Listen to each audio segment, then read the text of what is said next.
There was so much drama that every moment is a highlight as we look back at today's European Grand Prix.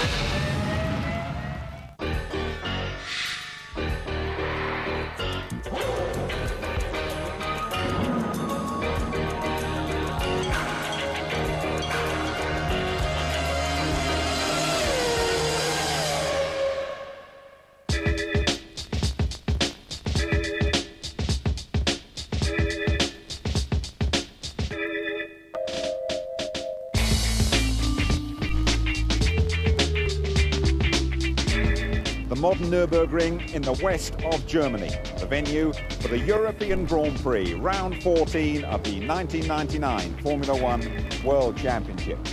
Hello there, welcome to our review of this afternoon's race, a contest that's going to have an absolutely crucial bearing on the outcome of this year's championship. 4 drivers involved in the battle for the big prize with 3 races to go. Qualifying set a very high standard. It was an absolute thriller. The session starts with a wet track and under dark clouds. The top runners put one quick lap in the bank.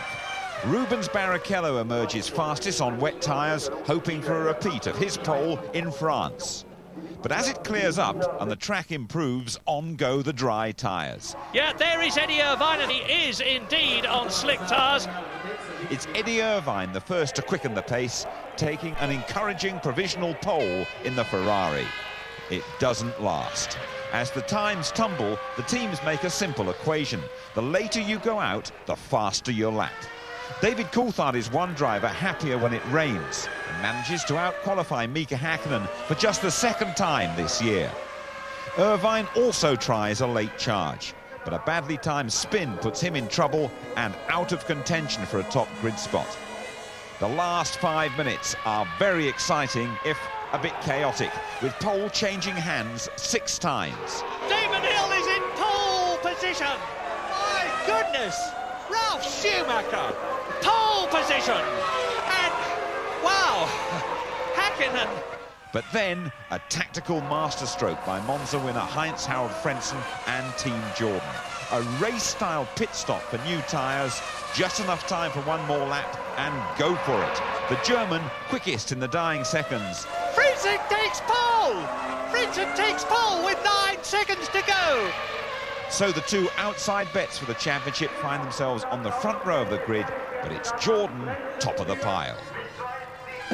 F1 pole number 2 then for Frentzen and Jordan, with Coulthard ahead of Häkkinen and the ever-improving Ralf Schumacher taking 4th. Panis starting from the 3rd row alongside Fisichella, and 2 ex-world champions Hill and Villeneuve 7th and 8th. Irvine needing rain if he's to do anything from 9th, with Trulli 10th ahead of Wurz, Ferrari's Salo and Diniz. Herbert out qualifying teammate Barrichello, both disappointed to be so far down. Alesi 16th ahead of Zonta. Zanardi on row 9 with the Minardis of Badoa and Genet, again leaving the last places to the arrows of Takagi and De La Rosa. It's the European Grand Prix then, with your commentators Martin Brundle and Murray Walker. 2, 3, 4, 5. Out, and the lights are still on, and Frentzen has jumped the start. Häkkinen has jumped the start. Now, they were on for a fantastically long time. There is a mandatory period when those lights must go out. And in my view, they did not do so. I've never seen this before. Frentzen got away very quickly. Häkkinen is alongside him. Are they both going to be penalised? Well, it was like, there's the orange lights on, look, it's like a hair-trigger start in a 100-metre race. Frentzen moved, Coulthard moved, Häkkinen went for it, and the rest of the grid is absolutely stationary. So, but the lights were on an amazingly long amount of time. No doubt about it. I don't know whether the switch stuck. Charlie Whiting is the man who starts the race director, an enormously experienced chap. But that's an automated process. Once he started the sequence of the lights coming on, the rest of it is fully automatic. It's probably Marc Genet. Yes, I think you're right, Murray. I think it's Janae who's going to be effectively put one row. Yes, it is. Yes, there's see the yellow flag being held by the second car up from the right-hand side. That's Marc Genet, who I assume caused the problem in the first place. Come on, go this time. Yes, nice one, Frentzen. David Coulthard has got hit. Mika Häkkinen coming up alongside him. David Coulthard is blocked by Frentzen. Häkkinen moves up into second position. So he's already taken his teammate, David Coulthard, whose job now will be not only to... Oh, somebody's over. Bang! That's a Benetton in the background. Sauber, I think, Murray. Sauber upside down. Sauber upside down. Benetton behind it. And oh dear, the driver should be all right. You can see him moving inside the car. Now, it's probably Jean Lacey at the back of the grid because he was behind his teammate, Pedro Diniz. Now he's strapped into the car. He will be literally hanging from his seatbelt. Red flag, of course. I can't really see they could cover this under the safety car. Well, there is Furtz running in. That was the Benetton. And they turn the Sauber over.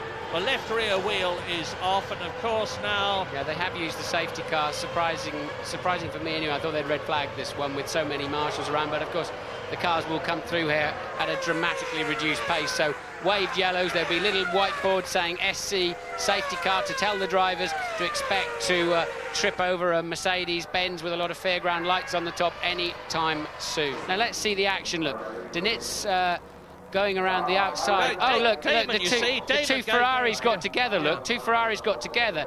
Benetton goes across and clips the back of Diniz as he's minding his own business, going around the outside. Furtz hit Damon Hill, who was going very, very slowly there, and as a result of that, Diniz goes off and turns upside down. Well, I think they've done exactly the right thing in bringing the safety car out because the Sauber looked well away from the scene of the action on the tarmac. There it is. Yeah, that's a nasty accident, actually, because the rollover hoop really did dig into the soft ground. There's been a lot of rain here, and hopefully there's no neck damage there. And he's going to go across, look, from round, and now he clips. He tries to go round a slowing Damon Hill, and just clips. It's so unusual to see a Formula 1 car fly that easily. The two Ferraris get together, look. Diniz is trying to go around the outside, and suddenly the Benetton spears across, look, just catches him in the left rear. And of course, there's a lot of side energy going. Yeah, the rollover hoop's gone. So if he's not got a damaged neck, then he's a lucky bunny. But meantime, the runners are now on lap 3 out of 66, not 67, with Frentzen, Häkkinen, Coulthard, Schumacher, Fisichella in 5th position, and he has got Olivier Panis behind him. I think a lot of this is precautionary. He's sort of putting his thumbs up, look. I think a lot of that, they've got the new seat system where they can lift the driver out complete with his seat. They're using that, and I'm hoping and expecting that a lot of that is precautionary. Now look, I think the rollover bar has failed, look. That's why the car looked.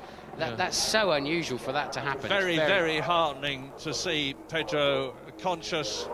Well, Damon Hill may be seen now walking in after his last Grand Prix. Crucial start there for Häkkinen, getting ahead of Coulthard into the first corner. Coulthard's, I suspect, not going to be allowed to come back at him, as now Frentzen is the pace car himself. He then takes over the end of this lap and controls that speed, and nobody can overtake until they pass the start-finish line. Nobody. That's it. So Frentzen leads, Häkkinen, Coulthard, Schumacher, Fisichella and Olivier Panis, and David Coulthard is having a look as Panis challenges Fisichella behind Schumacher. Now this proves to me, or indicates to me, that there are certainly no team orders in the McLaren team this race, because look at the way David Coulthard was trying to find a way past his teammate Mika Häkkinen. They are both in the running for the World Championship, and of course this has helped Eddie Irvine in a way. You can see the red Ferrari in the background there, 7th position behind the blue Prost of Olivier Panis. Round the Dunlop curve, the hairpin climbing up towards turn 6, underneath the bridge, and then on to the highest part of the course, and it's still Frentzen, Häkkinen,